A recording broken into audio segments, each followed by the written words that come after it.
Okay. Listen, I've had the great fortune to be around some very famous people, some of which are on the stage now, but this next cat I'm gonna call out might be the most famous person I've ever been around. Give it up for Kai Cenat.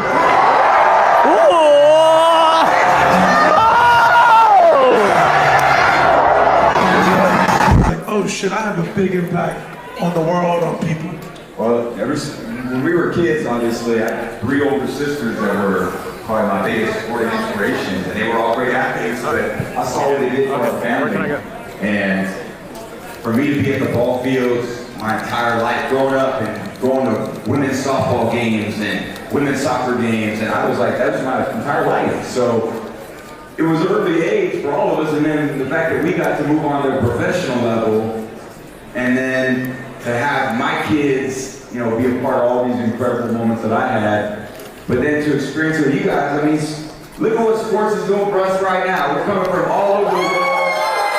You guys are fans of lots of different teams, but we're all in this room together to share like a really unique moment. This is a unique moment in my life. You don't see many of these rooms full of people with this much excitement. So it's an amazing impact, not personally from the inside out, but also from the outside in. And I think the important part is for us always to, you know, hold sports to a high standard, and always, you know, as athletes, I always felt it was a responsibility to show up every day and give you guys everything I had. And I know LeBron does that. I'm sure Victor is doing that, because you guys are the reasons why we show up every day and play our ass off.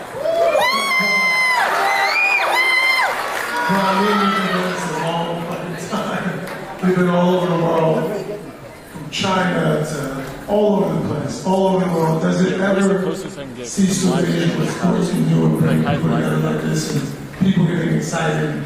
And is that why you still play and love it? Absolutely. I mean, like you said, we've been all over the world, man.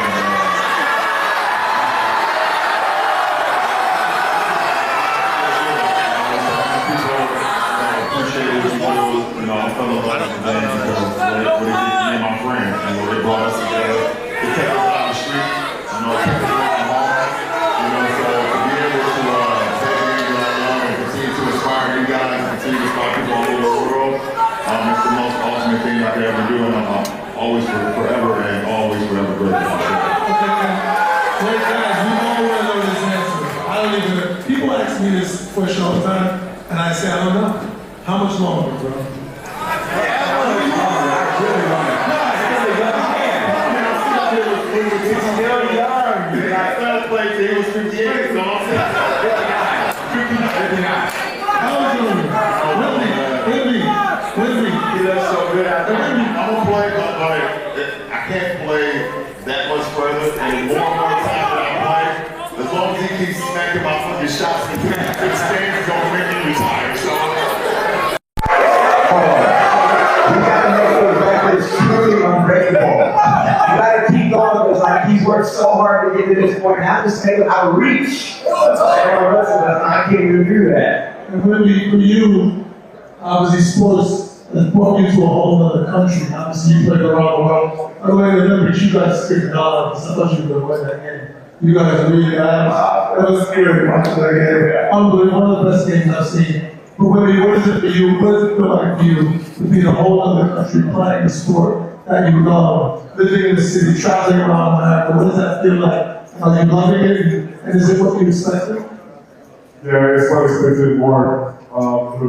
Coming from Europe, basketball first does things here, and it's the best country here to be an athlete by far. Obviously,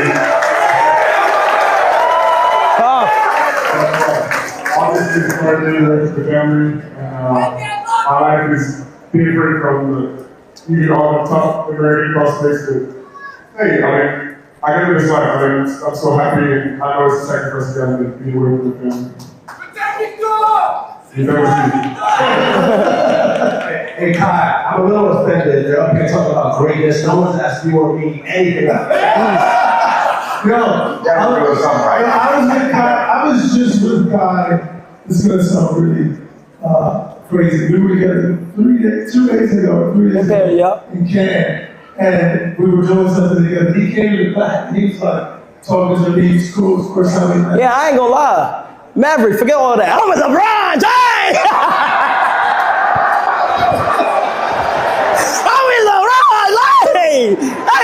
Hey, hold on. I tried to hold it in, chat.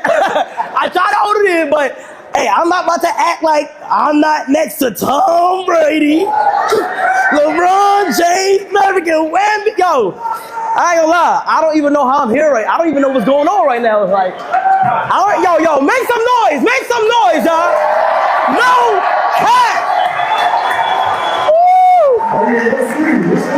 Oh, yo, yeah, hold on. So, y'all know I'm from New York. Yo, yeah.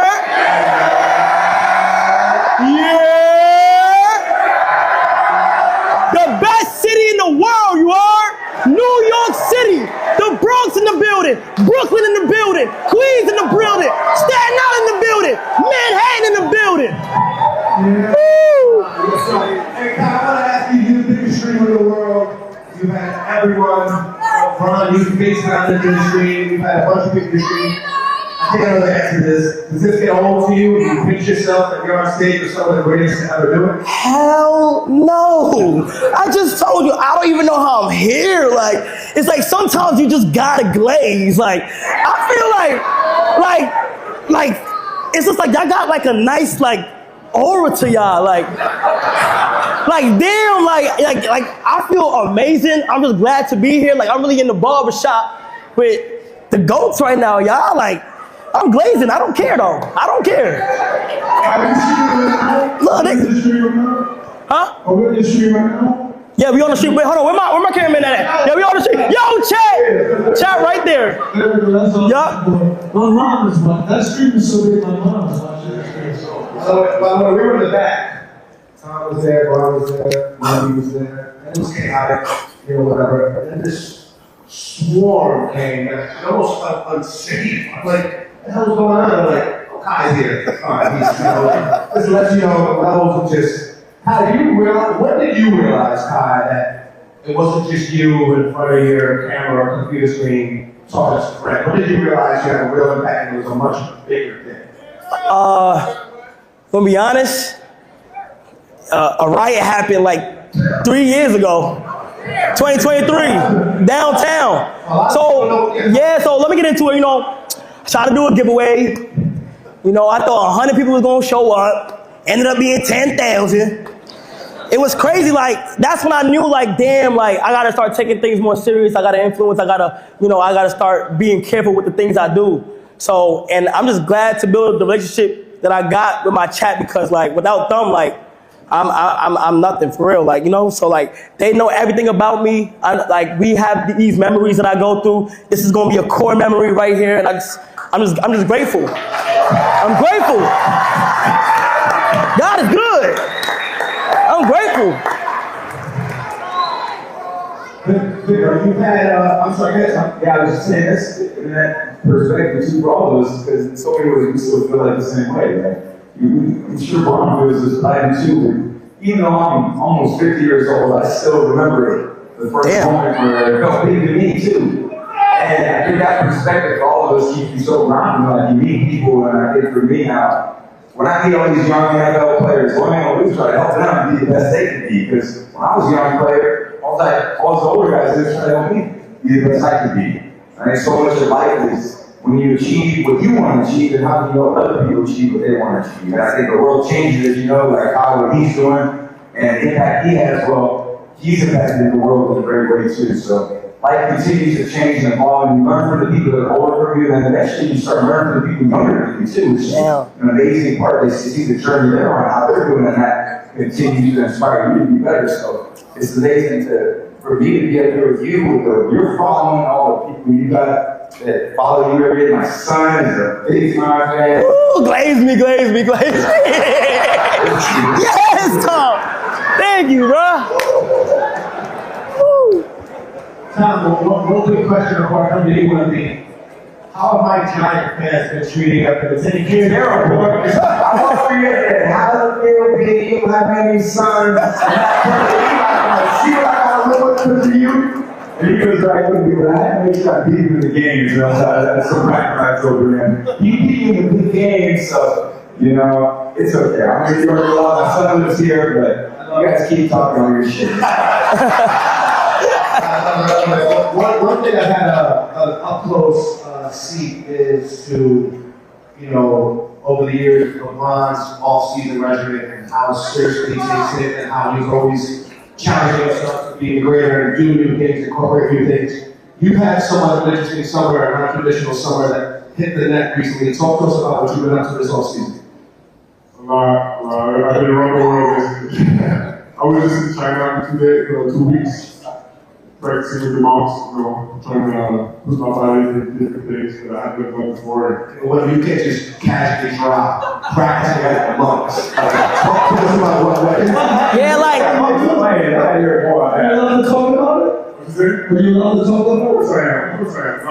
It was a great experience. You know what? My goal going there was putting my body through things it's not used to do, you know, and allowing it to widen our range of movements, the strength. And this was probably as different as possible from what I'm used to doing, you know. So cook food every day, you know. It was like a vegan temple, monastery. You heard of that, right? Of course. And Wu-Tang.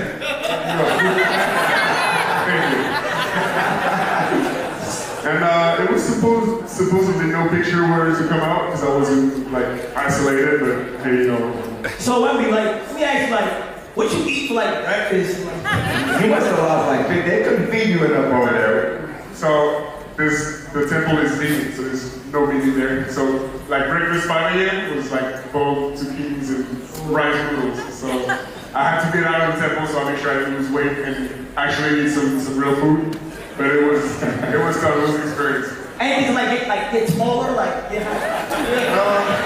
might work for you, but not for me. Hey, welcome to the shop. You're not ready to shave those dreads. Oh yeah, you're not dedicated like that. Everybody has to shave their hair off, right? Yes, it's the first thing we did literally, and it's about like Buddhism and. I'm pretty sure I'm Buddhist now. I mean, they made me say something in Chinese. I'm not sure what it was. It was definitely worth it. I want to Design anything, did you? I want to ask a follow-up to both Tom and LeBron. We know about your greatness. We know about championships, Super Bowls. You know, you guys are at the top. You're on anyone's Mount Rushmore. How important? You're on their Mount Rushmore, for sure. How important a role did off-season play in your careers? Your off-seasons? I think the offseason builds towards those championships. It builds to the accomplishments that you want to have throughout the course of the season. You know, I never want to put myself in a position where I came into a season unprepared. You know, so I've always used the offseason to critique my game more than anybody. You know, there's not a coach, there's not an analyst, there's not anybody in the world that can, critique my game or critique the way I want to prepare to myself. So, the offseason is all about like retooling, being uncomfortable like Vinny was just talking about. That was the most uncomfortable state you've ever been in, and that's good. That's great for you, being comfortable, being uncomfortable. So, the offseason when I won the 4 championships and I've had, memorable seasons, whatever the case may be, and even when I've lost in championships, that doesn't mean that I wasn't prepared. I was always prepared not to get started in offseason. Let me know what you think, but offseason for me is when you separate from the others, when all the work is unnoticed. It's your chance to do things the work others don't put in. Exactly. Yeah, I think when you're during the season, obviously you're around your guys. You guys are building towards one common goal, and that's to ultimately host the Lombardi Trophy or the Larry O'Brien Trophy. That is the goal. But the all seasons where you get an opportunity to actually do more, like looking at yourself in the mirror and seeing ways that you can be better. Your teammates ain't with you that much in the off season. You will be with them at some points throughout the off season, and you guys running around and working on timing, or you guys getting in the gym, you guys are working on things. But most of the time, obviously it's spent with family, but also for yourself. Like you have to design yourself to how I am going to be great, and put yourself in the most simulated moments possible. So when those moments come during the season, postseason, games that's big games, 3 and 4 nights. These guys play on Sunday and then have to play again on a Thursday. you know, that type of shit that you have to be able to prepare yourself in the off season for those moments. Yeah, so I think it's so interesting for like for a long time. I ended up playing 23 seasons, but when I was in college too, like I was different than LeBron. I think LeBron in a lot of ways had a lot tougher path, you know, for me because there was always such high expectations for you all the time. You know, it's just high school and I always admired that he held himself to such a high standard because the standard was already so high. There was a lot of times in my career people didn't expect much of me. So I had to kind of fight a different way. And what I realized for me was I had that off season. For me, I made it almost feel like it was, when I was at Michigan, for example, I'm in the off season, I made it feel like I was playing Ohio State. I really did. I had to train that way. And then when I got to the pros, like in the off season, I would go through workouts with my receivers. And we made sure the ball didn't hit the ground. So if I was throwing passes to Randy or Julian or Wes or Gronk or whoever it was, if the ball hit the ground, we had a problem. And there was almost a level of intensity because the only way to deal with the stress in the moment, I can imagine being at the free throw line, make 2 free throws to win the game and send it to overtime. And for a quarterback, it's always like that 2-minute drill. So you practice that 2-minute drill like it really meant something because you didn't want to wait for that big moment to deal with the emotions of the big moment. I always felt like I needed to deal with those emotions all the time. I needed every moment a big moment. So during the season, it was super important to practice hard and practice well because I needed all those guys that I got in the huddle with to deal with, man, this is big, this is, man, Cody's gonna yell at me, this is gonna happen. I needed them, you know, to push them outside, like LeBron said, being uncomfortable with, you know, that being comfortable with the uncomfortable. I had to make people feel uncomfortable. I had to make myself feel uncomfortable. You don't want to have to wait till the fourth quarter of the Super Bowl to be uncomfortable. That's the moment you need to be comfortable. So if you can put yourself in that moment, like, kind of in a way, predating that, then you gave yourself a huge advantage. I think when I got in those big moments, I felt comfortable because all season long, it was always about, when we get there, we can't fail. All right, this motherfucker ready to put on the helmet again.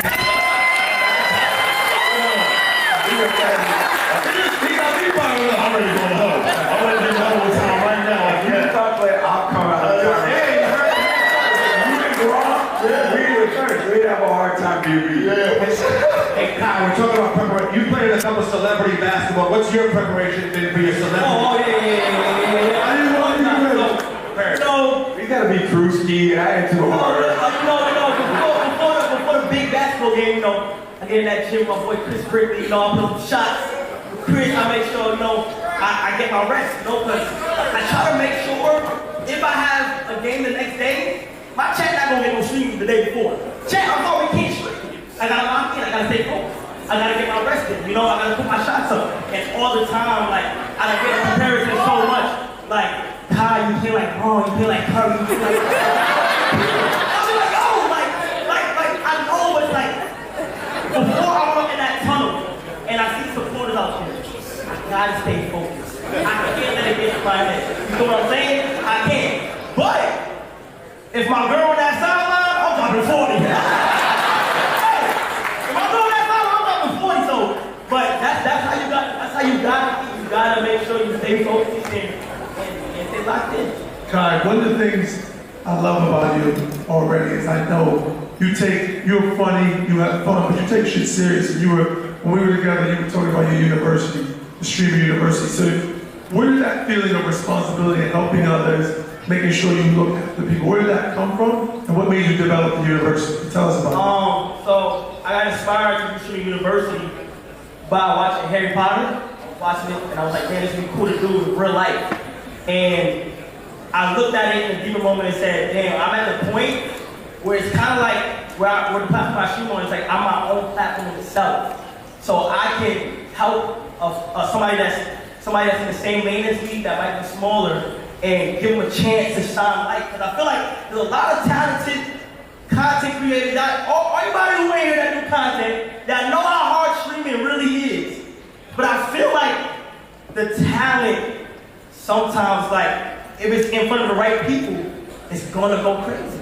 And Streamer University was a time to bring big creators and small creators, put them in the same world under a college simulation, and get them to like learn different things on how to stream better, or how to budget their money and do smarter things while they trying to become the best player that they are. And what made me happy is helping them. Like, I'm at the point where I'm like, just helping somebody else out feels good. It feels great. So it's like, why not?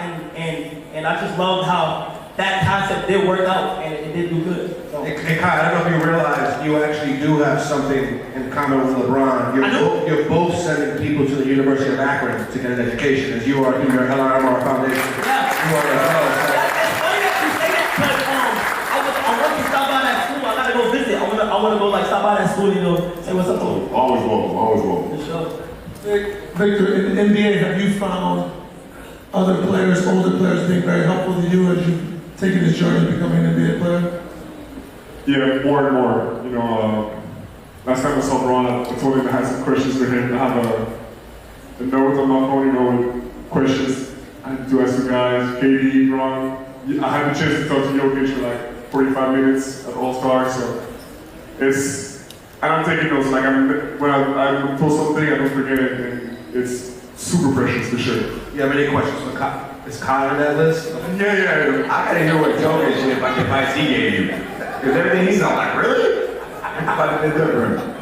Let me see that notebook. I want to see that. Exactly. Tom, you still get calls from quarterbacks in the league now? You still up? Yeah, all the time. Coaches, owners, general managers, quarterbacks, receivers. So I feel like I have a great relationship with everybody. And again, it's like, how do we keep elevating sport? And you obviously feel that way about basketball, and you're trying to help streamers. And you know, I want to continue to see football get better and better. And I think good thing about being on TV, I get to broadcast the games on Sunday, is like, I get a great voice when I don't see it being done the right way.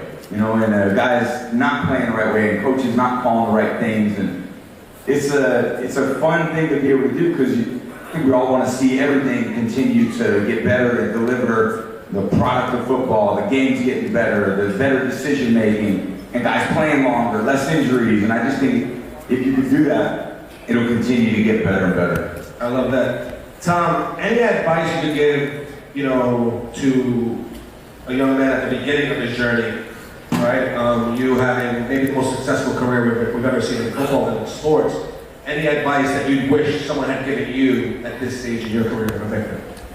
I feel like I'm, pretty bad at like advice, because everyone's gonna find their own path, and in the end, I did what I felt was right for me. But my journey was different. I had to take some different paths. Like how I took care of my body was a lot different than how a lot of other guys had to take care of their body. Basketball is a totally different thing than football. Like I had. Matt mentioned me being a quarterback at one point. Now I'm a lot thinner now, because I used to take a lot of hits. So like I had to actually get thick for like the pounding of football, because I had Aaron Donald chasing me. I'm not gonna run away from him. Hey yo, that shit hurts. You get thick. Hey, what do you think I said? I think you said thick. I thought you said thick. I'm like, no, I got hit. Yeah, yo. Zach hit. Let me ask you this. This wasn't live. Let me ask you this, Tom. I'm going to make an example up. Any advice for someone that maybe is contemplating retirement, that's played, let's say, I don't know, like 22 seasons in the sport?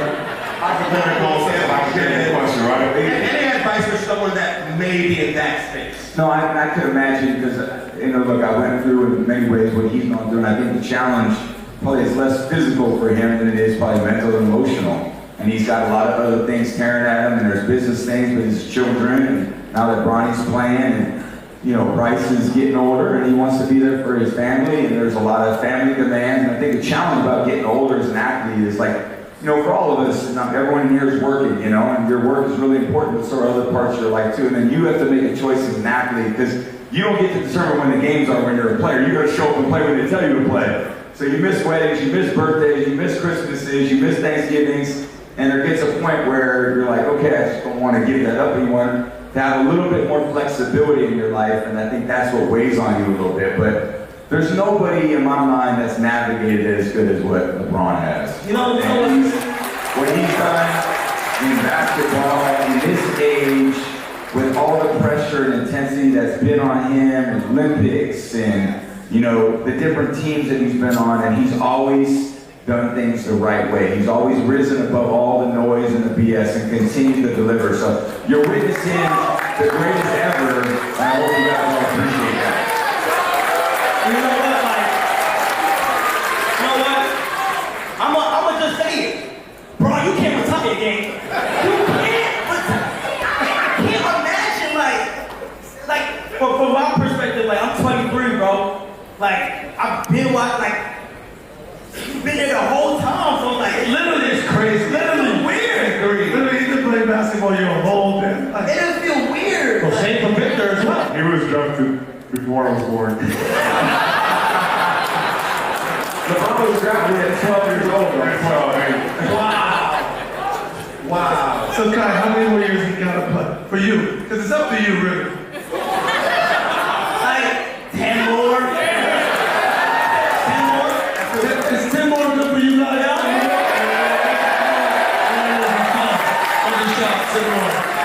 All right. What are you stretching out, bro, for 10 more? We're out of here. Thank you, guys.